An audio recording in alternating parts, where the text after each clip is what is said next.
2-0. Okay. Erik, I know clutch games are the familiar theme of the season. You've told us all along how those moments help prepare for these moments. Can you talk about your team's poise and moxie down the strength in getting it done to go up 2-0? Yeah, I think probably all those games, more than anything, it just makes you realize how tough it is. It really is tough, to win. It's even tougher to win in the playoffs. And then you're playing against a very good basketball team in Boston. We've just had a lot of reps on learning how to deal with a lot of different emotions. I mean, there were so many different ebbs and flows of that game.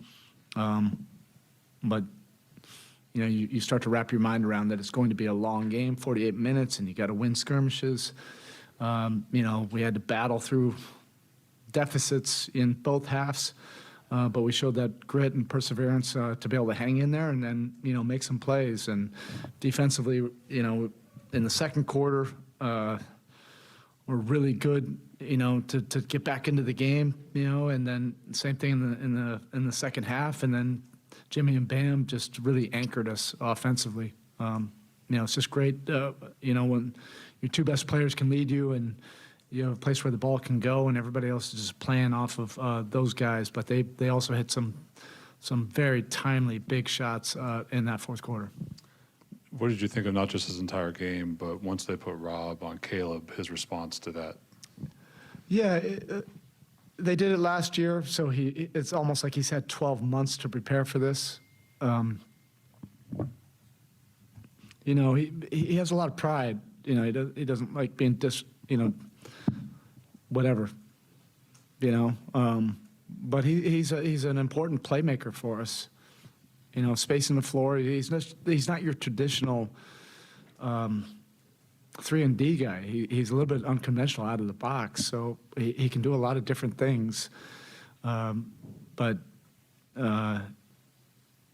that's part of it. Like if they're going to play way off of him, he's now had a lot of months of knocking down those kind of shots, but also off the dribble, making plays, and just those timely winning plays. In the second quarter, really they made a big time push, and Caleb was the one.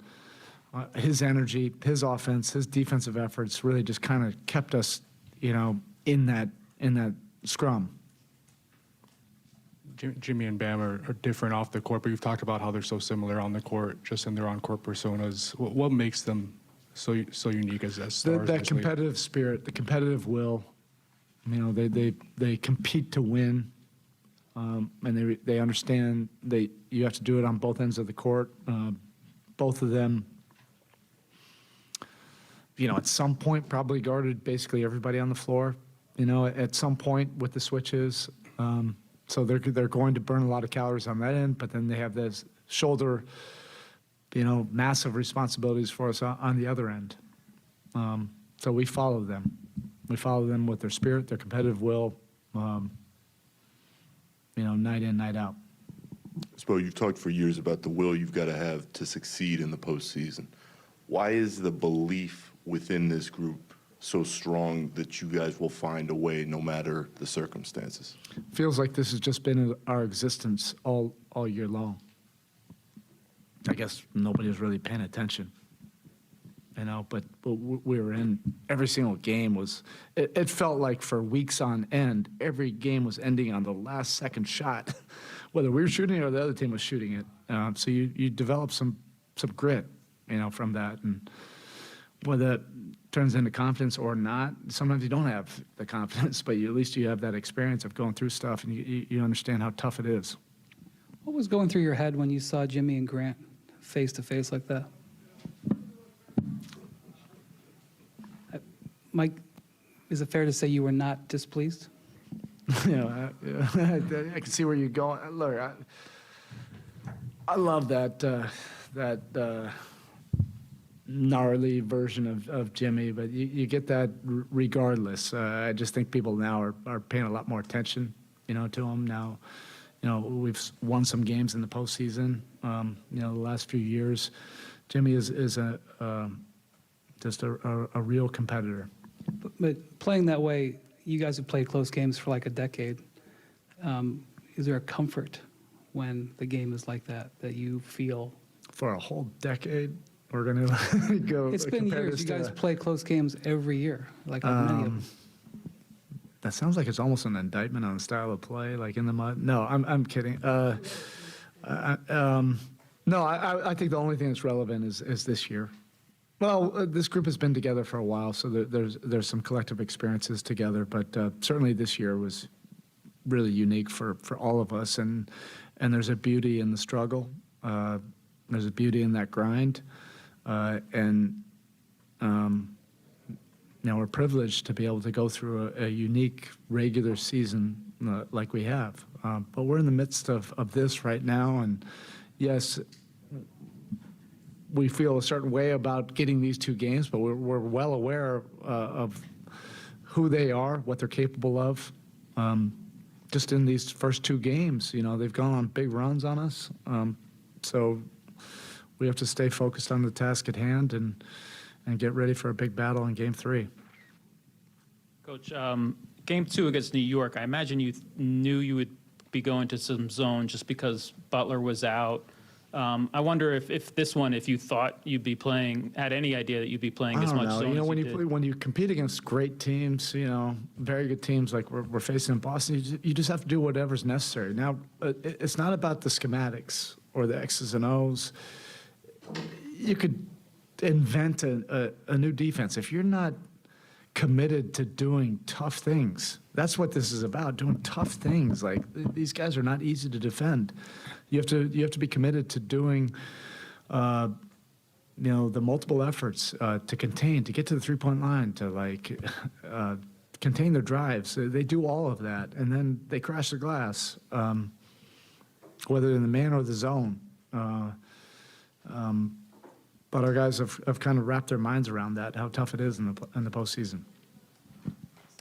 Erik over here, you've obviously been asked a lot about the undrafted story and having so many players Yeah, along that's those kind of lines. played out. Well, Yeah. my But they're question. not even that's so disrespectful to Yeah. keep on talking about that way. Like, Gabe has been with us. He's a veteran. Yes. He's a seasoned veteran. I have not even bothered to look at the playoff experience, but he's got as much playoff experience as anybody in this postseason. He's been with us since the bubble. Like, that storyline is over. These guys have proven themselves as competitors and winning players. Maybe they feel a certain way about it, but they have the full trust of everybody in our locker room. And this is just about the Heat versus Celtics right now. Well, my question along those lines is, what are the intangibles that those types of players have that you typically look for that maybe are showing up right now in the playoffs? Yeah, I mean, you see it. It's on display. Competitive will, competitive spirit. Toughness, understanding how tough it is to win. And there's a humility to that. It's a tough balance to have that razor's edge, but also have a humility, and a respect for the opponent. Those guys have that for sure.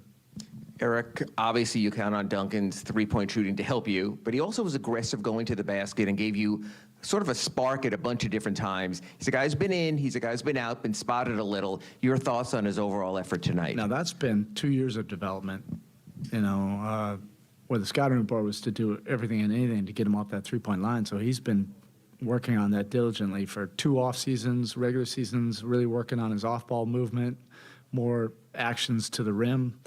You saw the back cut, and then putting the ball on the floor. I mean, I can't even mention how many drives he's worked on during the offseason over and over and over, and then still doing his normal shooting routine, because that's what creates the overreactions. But that's a credit to his commitment to player development. That's it. Thanks. Well, what have you seen from what you guys have done against Tatum in the fourth quarter that he's yet to make a field goal? I don't like thinking about that. He's a great player. I mentioned that at the top of this series. He's one of the best players on this planet. that play with that round ball. Sometimes it's make or miss in this league. We're aware of, if you think that he's going to keep on, if he's going to miss at some points in the game, we know what he can do in the fourth quarter. We were watching, that previous series. He's a great player.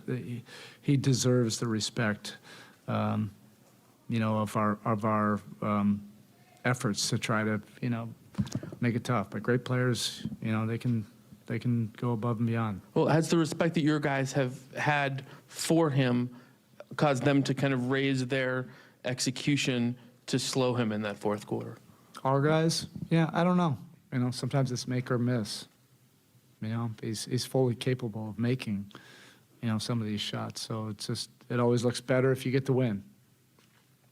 All right, thank you.